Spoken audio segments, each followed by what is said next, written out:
Welcome to Dub Saw Shop.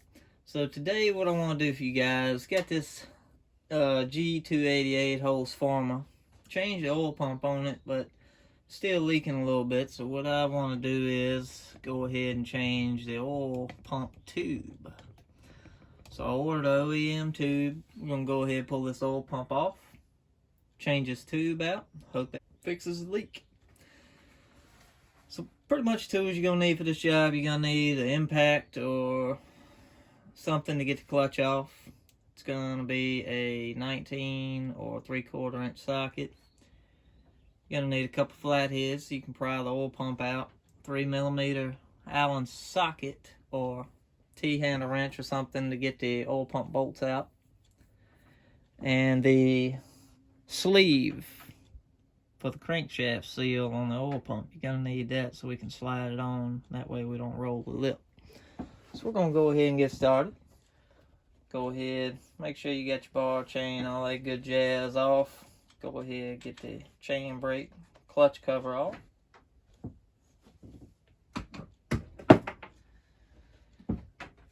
You can use piston stop so you can hold the crank, but I normally just take air impact, give it a couple little quick taps, and most time the clutch just comes on off. Just like so. That's all you need. You ain't got to be crazy with it. Remember, that is backwards threaded. So righty loosey, lefty tighty. Go ahead, pull your clutch drum off. And your ram drive sprocket. Clutch bearing. I'm going to go ahead and take your 3mm. Got 2 notches on the pump. At the bottom. At the top. So just put a screwdriver in there and just easily pry it out.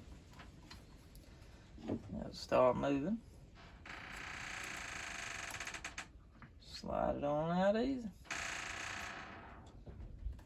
She's out. So what you want to check for too, you want to clean all this up before we put it back on. Make sure this little bitty O-ring stays on there, and check the O-ring around the outside of the oil pump to where it seals. A lot of times they don't last too long. The wheel causes an air leak, cause a bunch of junk to get back in there. Go ahead and take your O-rings off, that way we don't lose them. That other one doesn't look too bad. So you can pull the worm gear out too, just twist and pull.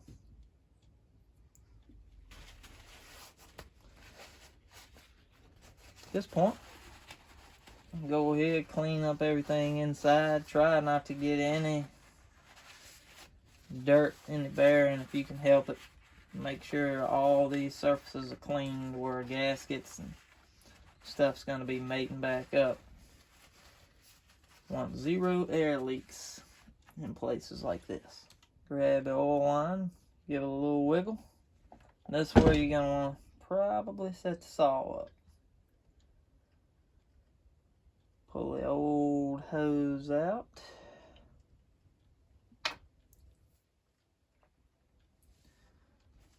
Make sure it isn't any dirt where the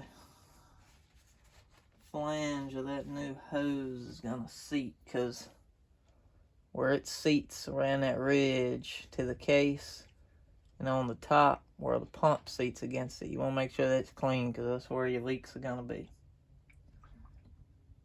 So now, looking at the difference in the Pharmatech hose and the OEM hose,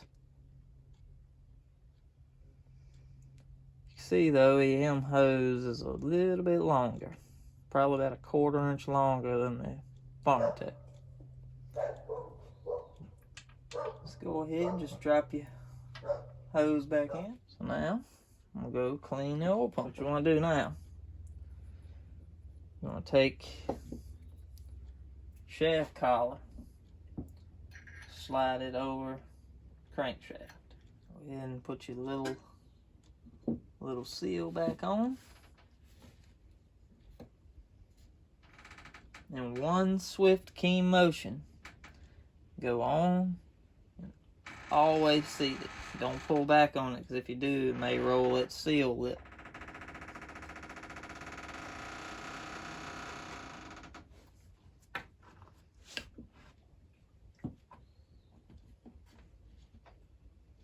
I think we are in.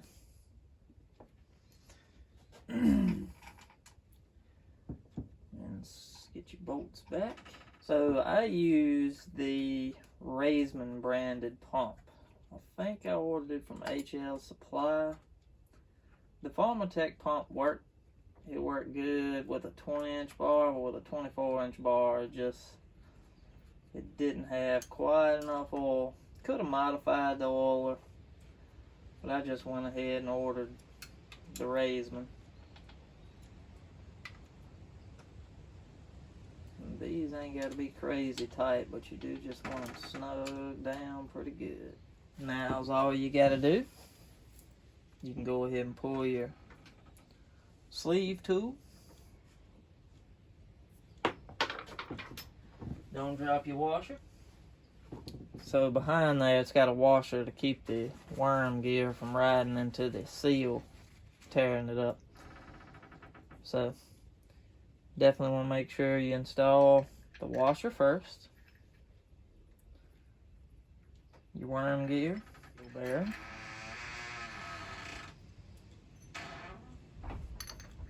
Then your drum with your ram sprocket. And get those teeth just to fall into place like so. Clutch. I don't know why I was about to say clutch drum. Get your clutch going on. Alright, so you'll hear, when you turn it backwards, you'll hear it stop. So what that is, and the starter rope handle is actually what's keeping it from trying to turn. Don't go too tight against that starter rope, because you will break it. Here's what I do.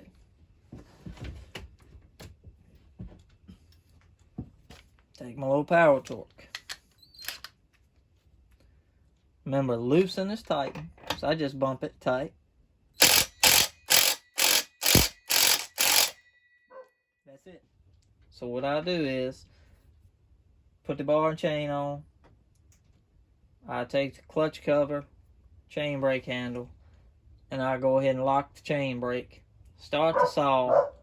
With the chain brake locked, the clutch will tighten itself up on the crankshaft. Real quick, I just wanted to show y'all how I tighten the clutch up without using too crazy of tools. I know y'all probably always see a couple dogs in videos. This is our dog, Millie. And the little beagle dude, his name is Dusty. They always stick by us. They're rescue dogs. They're a little temperamental sometimes, but they're great dogs. And we love them to death. So, lock your chain brake.